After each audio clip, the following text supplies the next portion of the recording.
In the last video, we did our probability review, and we said that joint probabilities are often a bit complicated, maybe a bit hard to work with. So in this video, I just want to approach that subject and see, well, what do we really mean when we say that they're hard to work with? And what's this solution that we're going to use? Because we're going to talk about Markov chains soon, and that builds on what's called the Markov assumption. So we'll get to that assumption. Okay. Our goal is to make sequence models. We would like sequence models to be able to do things like tell us whether a sequence is part of a family or parse a sequence into its component parts. And we'll start with a very simple example. We motivated CPG islands in the first video. Let's just think of a pretty easy question. So let's say we're given a string. I'm going to say Kmer. Kmer is just really like a length k string. Length k string. We're given a length k string and we want to know, does it look like it came from inside a CPG island or not, right? And so we can come up with a model first, a probabilistic model that kind of scores strings, length k strings, Kmers, according to whether they look like they came from inside a CPG island or not. We can also ask more complicated questions, like we can build models that answer questions like, what's the chance of the next character being A if the previous ones were double TAC? And later, even, we'll see examples of more complicated models that parse the genes out from genome sequences. But let's start with this very simple scenario of we want to sort of score sequences according to whether they seem to come from a CPG island or not. Well, whatever we do with these models, they're built on probabilities, and those probabilities are based on examples, right? So we look to real data to try to figure out, well, what are the relative probabilities of things happening? What are the probabilities of different things happening? And we train our model accordingly, right? We train our model so that it seems to recapitulate the kinds of numbers that we see in the real world. So for example, if we had many examples of length 5 strings, DNA strings that were found inside CPG islands. Let's say we have 100,000 such examples. And we also have examples of strings that came from the genome, but not from CPG islands, so from outside CPG islands. And if we wanted to answer a question about a query Kmer, if you told me, well, I have a Kmer, I have a string that I'm studying, it's CGCGC, I want to know, what do your training examples tell me? What does your model tell me about whether that string is from inside a CPG island or not? And so, okay, you might go to your set of 5mers that are from inside CPG islands and your set of 5mers that are from outside CPG islands. And you might notice that among the ones that were from inside CPG islands, you observed this string, CGCGC, 315 times. So that's how many times you see it among your examples that come from inside CPG islands. Then you look at your outside CPG island examples, and CGCGC occurs only 12 times. So as a very simple first suggestion for how our probabilistic model should work, how it should report a probability back for this query, we could say, well, the probability that that string came from inside is just the number of times I observed that string inside a CPG island divided by the total number of times I observed that string, which in this example would evaluate to 315 over 327, which is 0.963. Okay, all right. This works, and it's pretty clear that the answer that we're getting is based on the data that we've observed. That's good. The trouble comes when we want to consider longer sequences. Okay, so let's go back and revisit our probability notation because we're going to now use probabilities of strings a lot. And so if I use this variable x to denote a string, and so I'm asking about the probability of x or the probability of some string, you should think of that as a coincidence of what's happening at every position of the string. So the probability of observing a particular string is like the coincidence of observing each of its letters at each of their positions. So this probability of x is actually a larger joint probability.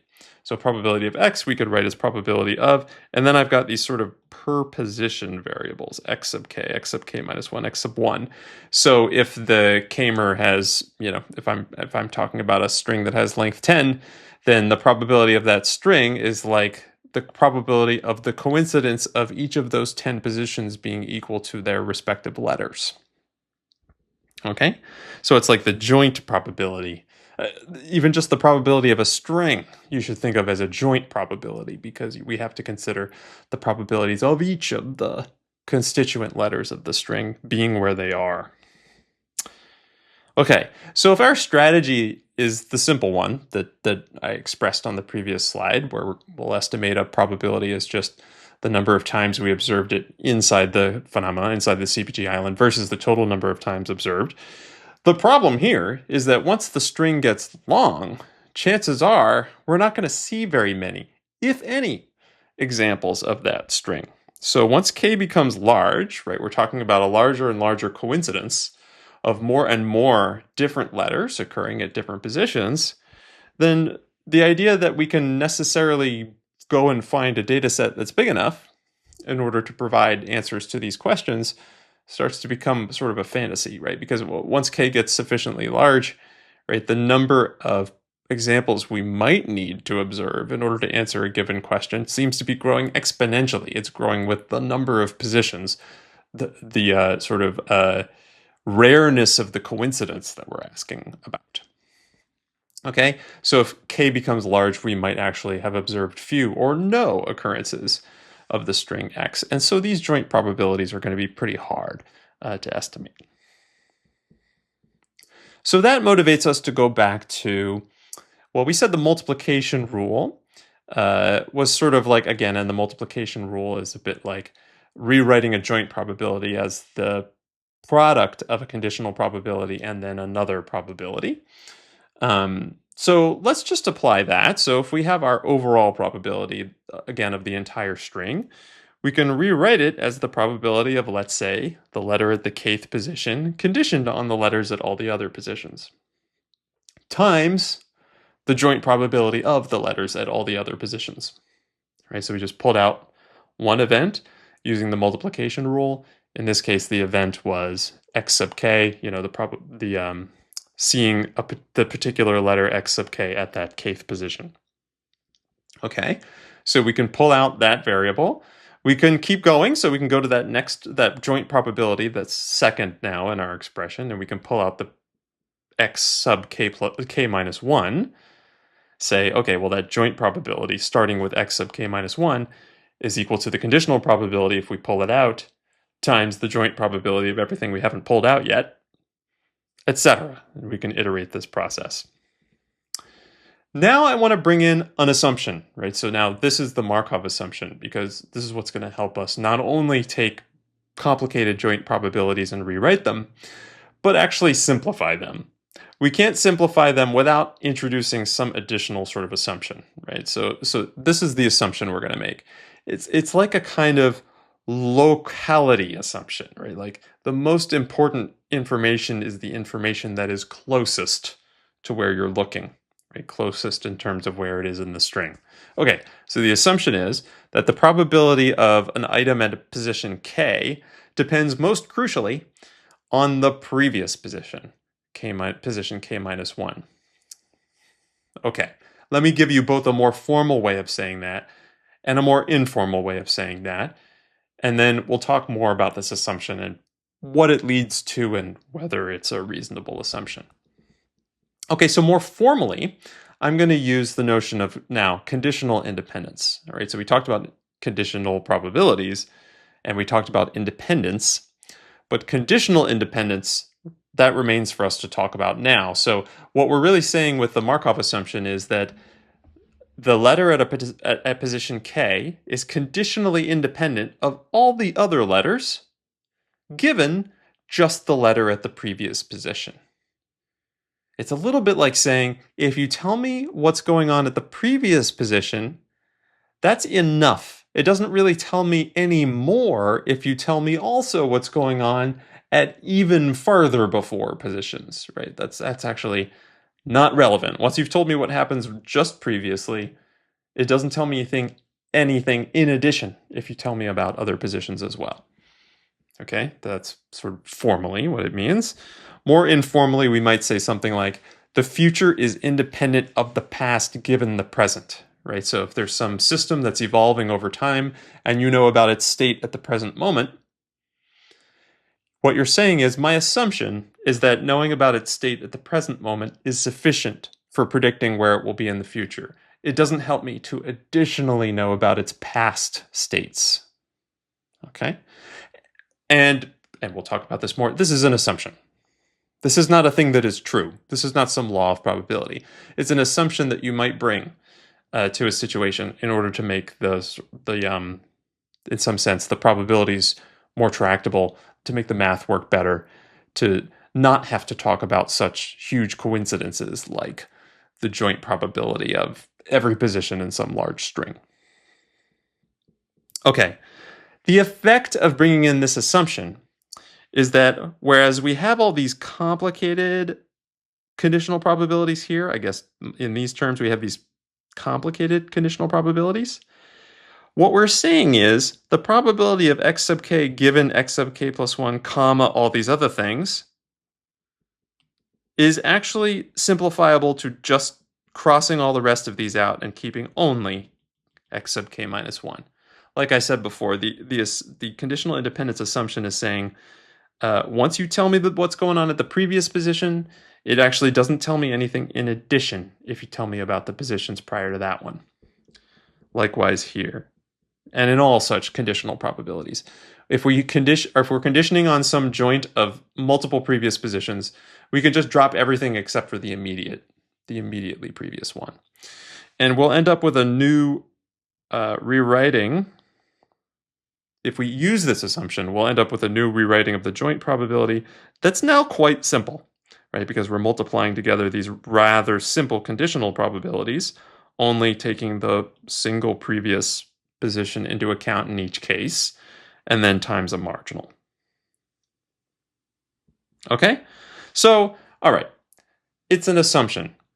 This is not some law or something like that. This assumption is sometimes reasonable, sometimes not reasonable. So let's think of a few scenarios where we might make something like this assumption and just talk about whether we made a reasonable assumption or not.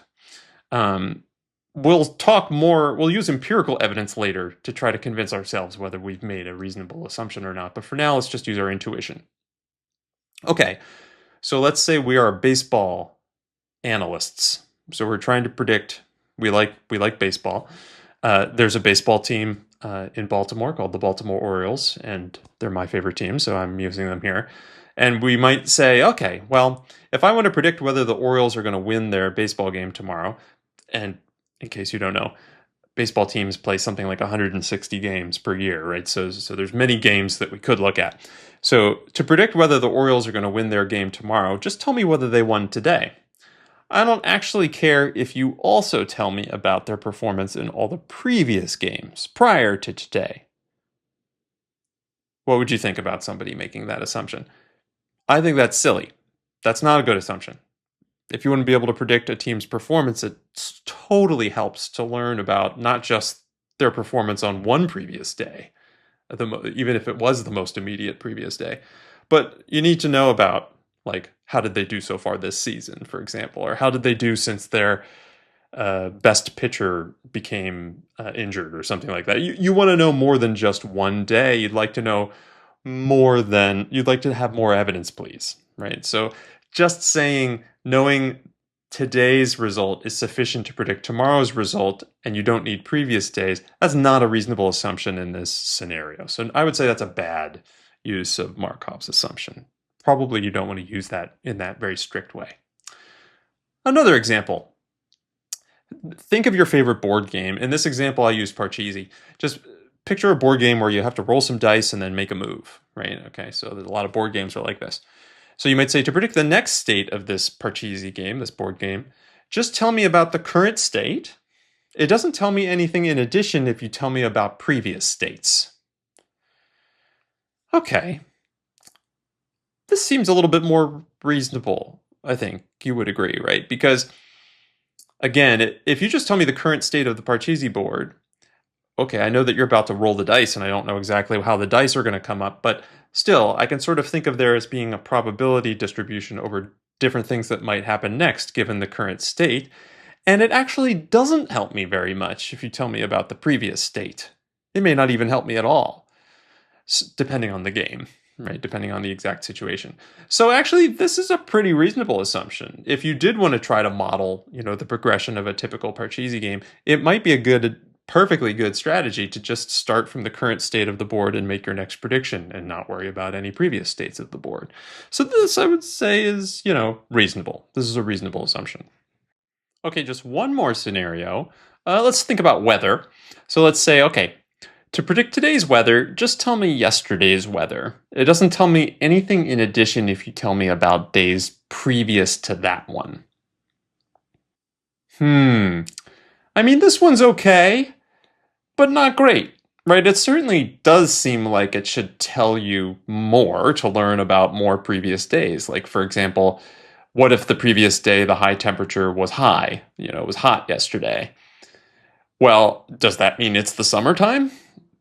Wherever we're making this prediction, it's not clear, right? That could have just been a one-off day where it happened to be very hot outside, but it's actually the winter, and the next day it goes back to being cold. So you can imagine that maybe the most important effect you'd really want to know about here is like the seasonal effect. What season am I in? And knowing about the weather the previous day helps, but it would help a lot more to learn about days previous to that as well. So I would put this scenario somewhere between the previous two, right? We definitely don't want to use the Markov assumption for that baseball example. I think that would be disastrous.